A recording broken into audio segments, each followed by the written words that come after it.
ಈಗ ಈ ಕ್ಷಣದ ಹೆಡ್ಲೈನ್ಸ್. ಮಾಜಿ ಸಚಿವ ಕೆ ಗೋಪಾಲಯ್ಯಗೆ ಜೀವ ಬೆದರಿಕೆ ಪ್ರಕರಣ ಬಂಧನವಾದಷ್ಟೇ ಬೇಗದ ಬೇಲ್ ಮೇಲೆ ಪದ್ಮರಾಜ್ ರಿಲೀಸ್. ಗೋಪಾಲಯ್ಯ ಆರ್ ಅಶೋಕ್ ವಿರುದ್ಧ ಮಾಜಿ ಕಾರ್ಪೊರೇಟರ್ ಬಾಂಬ್.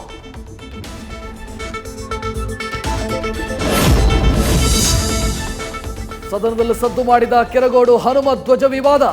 ಸರ್ಕಾರ ಮತ್ತು ವಿಪಕ್ಷಗಳ ನಡುವೆ ತಾರಕಕ್ಕೇರಿದ ವಾಗ್ವಾದ. ನಿಂಬೆಹಣ್ಣು ಮಂತ್ರಿಸಿ ಸರ್ಕಾರ ಬೀಳಿಸುವಂತೆ ರೇವಣ್ಣ ಕಾಲೆಳೆದ ಅಶೋಕ್.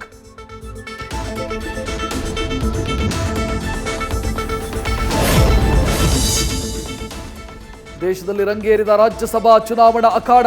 ರಾಜಸ್ಥಾನದಿಂದ ಸೋನಿಯಾ ಗಾಂಧಿ ರಾಜ್ಯಸಭೆಗೆ ನಾಮಪತ್ರ. ರಾಜ್ಯದ 3 ಸ್ಥಾನಗಳಿಗೂ ಕೈ ಅಭ್ಯರ್ಥಿಗಳು ಪ್ರಕಟ.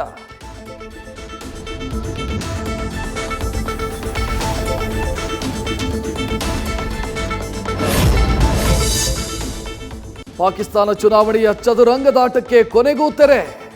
ಶರೀಫ್ ಭುಟ್ಟೋ ನೇತೃತ್ವದ ಸಮ್ಮಿಶ್ರ ಸರ್ಕಾರ ರಚನೆ.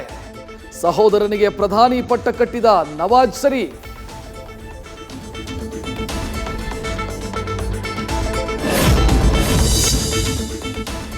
ಇಸ್ಲಾಮಿಕ್ ರಾಷ್ಟ್ರದಲ್ಲಿ ತಲೆ ಎತ್ತಿದ ಭವ್ಯ ಹಿಂದೂ ದೇಗುಲ. ಪ್ರಧಾನಿ ನರೇಂದ್ರ ಮೋದಿ ಅವರಿಂದ ದೇವಸ್ಥಾನ ಲೋಕಾರ್ಪಣೆ. ಅಬುಧಾಬಿಯಲ್ಲಿ ಮೊಳಗಿತು ವೇದ ಮಂತ್ರಗಳ ಘೋಷಣೆ.